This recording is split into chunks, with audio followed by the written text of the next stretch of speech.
Imaginez avoir la solution à un problème, disons une grille de Sudoku. Vous souhaitez persuader quelqu'un que vous avez résolu la grille, mais sans pour autant lui donner la moindre information sur la solution. Est-ce possible? Et si oui, comment faire?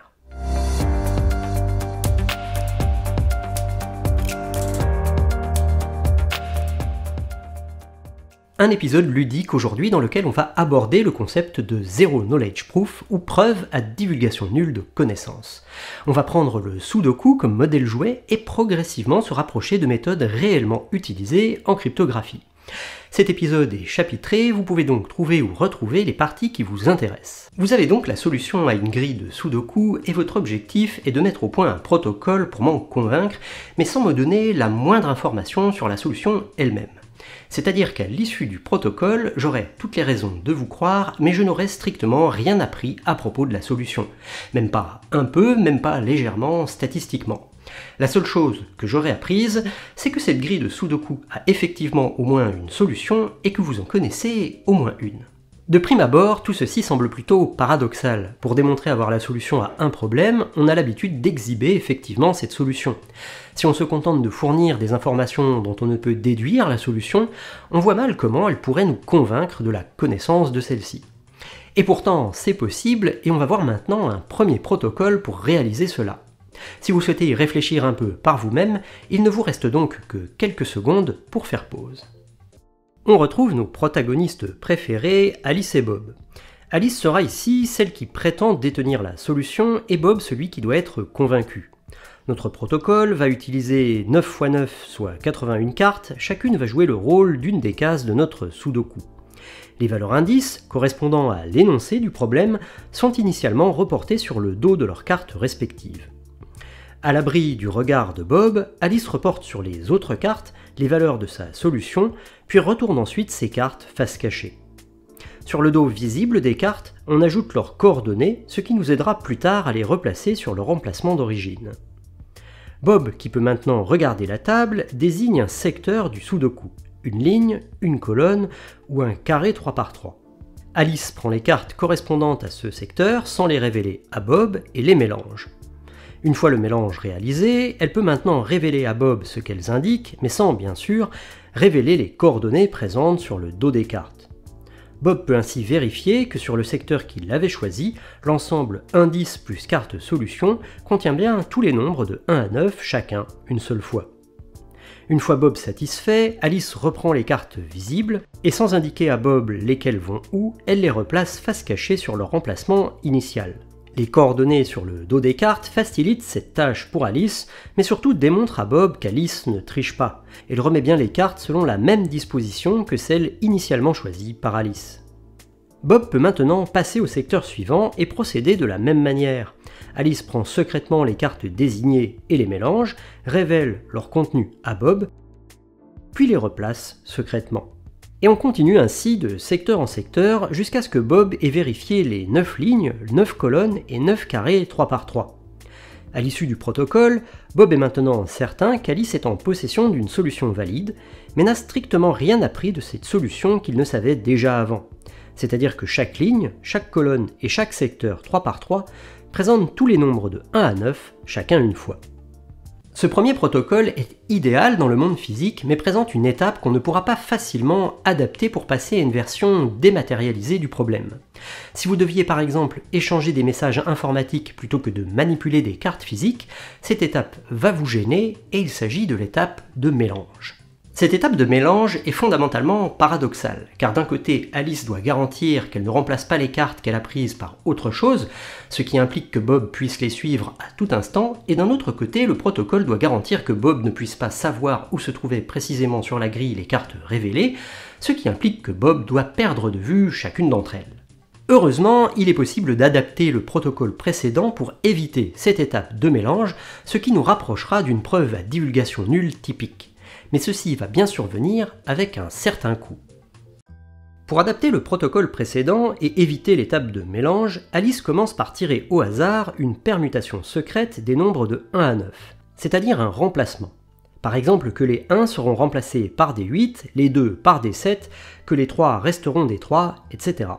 Dans cette version du protocole, Alice retourne toutes les cartes, indices compris, et plutôt que d'écrire directement sa solution, elle écrit la version permutée de celle-ci, où elle a remplacé les nombres selon la permutation qu'elle a choisie. Elle retourne ensuite face cachée toutes les cartes, ne restent donc visibles que les valeurs correspondantes à l'énoncé sur le dos des cartes indices, qui sur leur face cachée ont la version permutée de l'indice. Bob désigne un secteur et Alice révèle les cartes correspondantes à ce secteur en les retournant directement là où elles se trouvent, sans avoir ni à les prendre ni à les mélanger secrètement. Bob vérifie que les nombres de 1 à 9 sont tous présents chacun une fois dans le secteur interrogé. Vous noterez que Bob n'apprend rien de la solution ici. On s'en rend compte plus facilement sur un secteur sans carte indice. Ce qu'Alice lui révèle est du point de vue de Bob compatible avec n'importe quel arrangement initial de ce secteur à une permutation près qu'il ne connaît pas. Si ce secteur contient des cartes indices, Bob peut avoir une information partielle sur la permutation secrète en constatant en quoi les indices ont été échangés. Mais sur un seul secteur, ça ne l'aide en rien car il n'y aura pas d'autre occurrence de ces valeurs. Vous vous êtes sans doute rendu compte que, pour le moment, il y a a priori plusieurs problèmes dans notre nouveau protocole. Le premier, c'est que si Bob révèle l'un après l'autre des secteurs différents, il va prendre connaissance d'informations utiles. Par exemple, quelles cases contiennent les mêmes valeurs dans la solution d'Alice.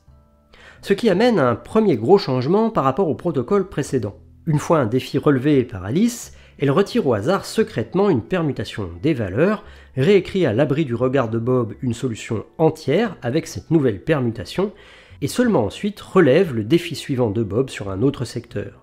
Et ceci nous amène au second problème de ce protocole. Il semblerait qu'Alice puisse tricher en ayant mis face cachée la solution à un sudoku quelconque qui ne correspond pas forcément à l'énoncé initial. Pour éviter qu'Alice puisse ainsi tricher, Bob peut poser à Alice un défi supplémentaire. En plus de l'interroger sur les secteurs, il peut lui demander de ne retourner que les cartes indices pour s'assurer que ce qui est de l'autre côté est bien une permutation du problème initial. Que les indices identiques sont traduits en valeurs identiques, que les indices différents sont traduits en valeurs différentes. Comme on l'a dit, entre un défi et le suivant, qu'il soit sur un secteur ou sur les cartes indices, Alice réécrit entièrement les faces cachées selon une permutation tirée au hasard. Elle ne répond jamais à deux défis différents, sans changer entre-temps cette permutation. Mais comme Alice ne peut pas savoir sur quoi elle sera interrogée, il lui est nécessaire, pour être certaine de ne pas échouer à un défi de Bob, de bien écrire une solution intégralement valide. Ainsi, dans cette version, le protocole devient statistique. Bob n'a plus de certitude, mais peut en revanche choisir de faire durer la conversation aussi longtemps qu'il le désire, et plus la conversation s'étend, plus la probabilité qu'Alice puisse tricher sans que Bob s'en rende compte se rapproche de 0. Cette manière de procéder, où celui qui doit être convaincu peut choisir de l'être jusqu'au niveau de certitude qui lui conviendra, est assez typique des preuves à divulgation nulle de connaissances. Ce protocole est bien moins pratique que le précédent, étant donné qu'Alice doit régénérer une solution permutée pour chaque question que Bob lui posera, mais l'objectif de ceci était d'éviter ainsi l'étape de mélange pour nous permettre de passer à une version dématérialisée du protocole. Une version qu'Alice et Bob pourraient organiser depuis leur ordinateur respectif en échangeant sur Internet, en se passant donc de nos cartes physiques. La version dématérialisée de notre protocole va reprendre le fonctionnement global du précédent. Alice décide toujours d'une permutation aléatoire des valeurs, construit une solution complète suivant cette permutation depuis sa solution privée. Bob va l'interroger sur un secteur en particulier ou sur les valeurs indices qu'Alice va révéler. Et l'échange va continuer ainsi de défi en défi. Alice régénérant, comme on l'a dit, une version de sa solution avec une permutation différente entre chaque défi. Ce qu'il nous faut trouver, c'est le sens à donner à l'étape où Alice s'engage sur une solution sans la révéler et à l'étape où Alice peut en révéler une partie. Dans les grandes lignes, il s'agit d'utiliser un chiffrement. Lorsqu'Alice aura construit sa solution, c'est une version où chacune des valeurs aura été chiffrée qu'elle enverra à Bob. Alice pourra ensuite révéler certaines valeurs à Bob en lui communiquant les clés de déchiffrement correspondantes. Cependant, si on ne faisait que ceci, on ne serait pas vraiment dans un protocole à divulgation nulle de connaissances, car la solution serait intégralement envoyée à Bob, chiffrée et donc inaccessible rapidement, certes, mais bien toujours présente dans les données. Aussi étonnant que cela puisse paraître, il existe, en cryptographie, des manières de s'engager sans que ce qu'on envoie ne révèle quoi que ce soit, même pas avec le temps de tester toutes les clés de déchiffrement. Dans un premier temps, on va se concentrer sur comment faire ceci pour une seule valeur. Comment Alice et Bob peuvent s'y prendre pour qu'Alice s'engage sur une valeur, puis la révèle à Bob dans un second temps. Bob envoie à Alice un nombre aléatoire dont on verra l'utilité plus tard. Alice colle bout à bout ce nombre aléatoire à la valeur sur laquelle elle désire s'engager. Elle les concatène. Elle chiffre ensuite le tout via une clé privée tirée au hasard, puis envoie cette valeur chiffrée à Bob. Dans un second temps, elle communiquera la clé pour que Bob prenne connaissance de la valeur initialement choisie. Comme on l'a dit, on veut deux choses, que ce que Bob reçoit ne l'aide en rien et qu'Alice soit forcée de respecter son engagement. Du point de vue de Bob, un déchiffrement à l'apparence valide devrait commencer par son nombre aléatoire suivi d'une valeur. Pour que la version chiffrée qu'il a reçue ne l'aide en rien, il suffit de garantir qu'il existe une clé capable de transformer cette version chiffrée en chacun des déchiffrements possibles d'apparence valide, couvrant donc toutes les valeurs secrètes qu'Alice aurait pu choisir. Ainsi, du point de vue de Bob, avoir du temps pour tester toutes les clés sur ce qu'Alice lui envoie ne l'aide en rien, il va trouver une clé capable de déchiffrer cela vers n'importe quelle valeur, sans pouvoir identifier la valeur initialement choisie par Alice. De prime abord, ceci pose un problème. C'est qu'Alice semble pouvoir manipuler Bob. Elle pourrait, après lui avoir envoyé la version chiffrée de sa valeur, manipuler la clé pour faire comme si elle avait fait un autre choix initial. Il existe des méthodes de chiffrement rendant ceci très difficile, c'est-à-dire pour lesquelles l'opération consistant à trouver une clé transformant un message en un autre est très coûteuse. En pratique, Alice n'aura de toute façon pas le temps de trouver une clé autre que la clé qu'elle avait effectivement choisie. Souvenez-vous qu'on se trouve dans un protocole interactif où elle doit répondre au défi de Bob, et lorsqu'il lui demande une clé pour déchiffrer une valeur, le temps disponible est très limité. Même si Alice arrivait par magie une fois à manipuler a posteriori la valeur sur laquelle elle s'est initialement engagée, elle devrait le faire à chaque fois que c'est nécessaire durant l'échange. En résumé, Alice n'a pas moyen ici de tricher. Ce qu'elle révèle doit être ce qu'elle avait initialement choisi, et ce que reçoit Bob ne l'aide pas. Avoir tout le temps qu'il veut de son côté pour tenter de casser ce qu'Alice lui envoie n'a pas d'intérêt, il trouvera de quoi déchiffrer ceci en n'importe quelle valeur. La valeur aléatoire que Bob envoie au départ l'aide à différencier un décodage valide d'un décodage invalide, mais surtout empêche Alice de prendre le temps de chercher, avant l'échange, un ensemble de clés capables de transformer une valeur sur laquelle elle s'engage en n'importe quelle autre a posteriori. Dans notre protocole global, pour qu'Alice s'engage sur une grille entière de Sudoku, Alice et Bob commencent par appliquer ce protocole d'engagement sur une valeur pour chaque case jusqu'à ce que Bob ait reçu une version chiffrée de toutes les cases. Dans un second temps, Bob enverra son défi à Alice, qui devra fournir les clés pour déchiffrer les cases correspondantes. Et la boucle recommencerait. Alice générerait une solution permutée, nos protagonistes s'échangeront l'engagement d'Alice sous forme chiffrée, et on progressera ainsi de défi en défi. Ce type de protocole a été un véritable changement de paradigme dans le monde de la cryptographie.